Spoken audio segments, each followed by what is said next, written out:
Sweet Marriage Seminar with Pastor Dr. Mrs. Jennifer Oscar. You will think you don't have anything. If you don't start discussing about it, I can bet you that when that money start coming in, you will not be able to discuss about it. For the fact that he wants to do it separately does not mean he doesn't love you. Men are very smart. He will still do a joint account and bring only what he wants to save there, and still the woman want to buy a car, the man want to buy a car.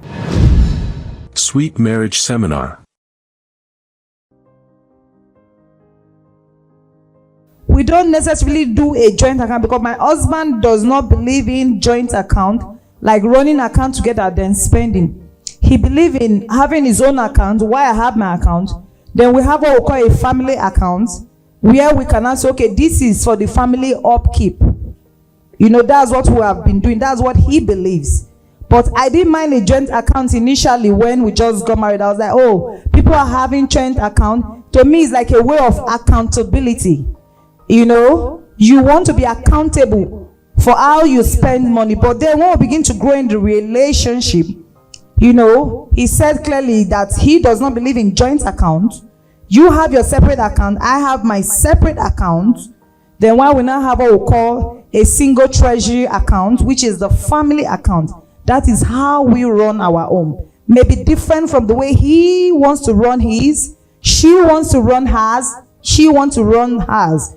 So different people with different financial knowledge, how they want their finances or how they want to run their budgets in their home. But whatever it is very important because you are educated for you to do the right thing. Because sometimes we ignore these dots and T's and we say, okay, let's just go in when we get there. And eventually when you get there, it becomes a major issue.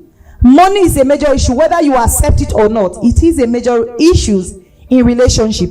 You still counsel people that you think, oh, but these people are rich. And you still see the woman complaining. My husband does not tell me everything he earns. He does not tell me, just give me money to take care of that. But he cannot come and say, this is what I earn. Then I say, yes. Whatever it is good to have an open communication. You want to manage your budget together or separately. There is nothing wrong with that. For the fact that he wants to do it separately does not mean he doesn't love you. That is what he believes in. So you don't need to say, oh, because you don't love me, that's why you don't want us to do a joint account. If you like, do a joint account. Men are very smart. He will still do a joint account and bring only what he wants to save there, and still you get it. So whether joint account or separate account, what we want in relationship is trust. You trust her, you trust him. Even though you want to run a joint account, fine. Even though you want to run it separately, it's fine. What matters is that take care of your bills. Take care of your what? Your bills. That's what matters. Take care of your bills. Whether together, whether separately, that has nothing to do with love. It doesn't have anything to do with that. It's just a way of financial management. Financial management. So we need to have open communication to avoid money becoming an issue in our relationship, for Christ's sake. So the best approach is to talk about your attitude with each other. Some people, they are not good with money. But it also applies to male and female. It's not just a particular gender. It's a thing. Some people, they are reckless with money. So if you are in such relationship with such a person, that is why it's good to discuss. As you are in a relationship with someone, you begin to understand that person's financial habits. Some people, they are wasters. That is their nature. So if you happen to save money in the hands of such a person, there will be a problem. Because you will think you're saving, then at the end of the day, when you request for that money, then there will still be a problem.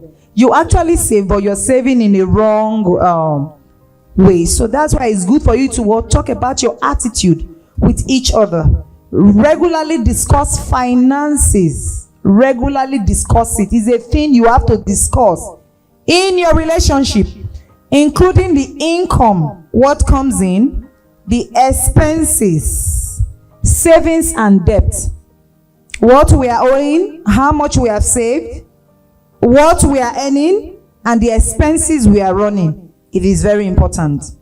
Then shared financial goal. Shared financial goal. Work together to define financial goals, such as buying a home, your trips, your investments, and develop a plan to achieve them.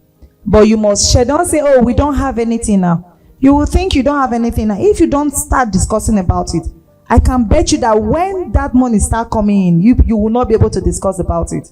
So you don't say, oh, buy a house. I don't even have money to buy a house. But it is called shared financial goals.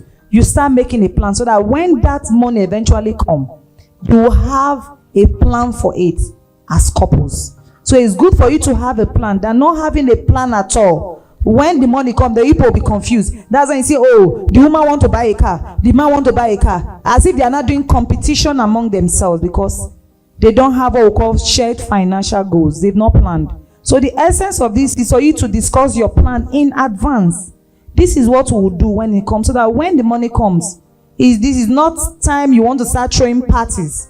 We have a plan for it, and that is what we're going to use it to do.